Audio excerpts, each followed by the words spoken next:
اگر پاکستان میں آئین اور قانون کو بحال نہ کیا گیا تو ہمارے ساتھ بہت سے راستے ہیں جو اس عوامی طاقت سے ہم اپنائیں گے.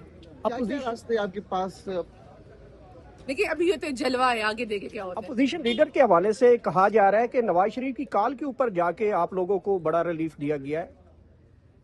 میں تو اس پہ کمنٹ نہیں کروں گی کیونکہ میں ذاتی طور پہ سمجھتی ہوں کہ جو JUIF ہے اور اچکزئی صاحب کی پارٹی ہے وہ بلوچستان میں رائیولز ہیں، تو اس طرح کے اگر کمنٹس انہوں نے کیے میں اس پہ زیادہ بات کرنا مناسب تو نہیں سمجھتی. ہاں میں ایک بات ضرور کروں گی کہ نواز شریف صاحب کے پاس تو اتنا اختیار نہیں ہے کہ وہ اپنی مرضی سے پارلیمنٹ آ سکے، تو ان کی مرضی سے نوٹیفیکیشن کیسے ہو سکتا ہے؟ اچھا، مروت صاحب نے کہا ہے کہ آپ لوگوں کا احتجاج صرف KP تک محدود رہے گا، اسلام آباد، کراچی اور لاہور کی طرف نہیں جا سکیں گے. کیا کہیں گے آپ؟ دیکھیے جی، خان صاحب نے فی الحال کال تو KP کے حوالے سے ہی دی ہے اور بہت سے راستے ہیں جو انہوں نے احکامات KP کے حوالے سے دیے ہوئے ہیں. ہاں 8 فروری کو پورا پاکستان ہم جام کر کے دیں گے اور 8 فروری کا انتظار کریں.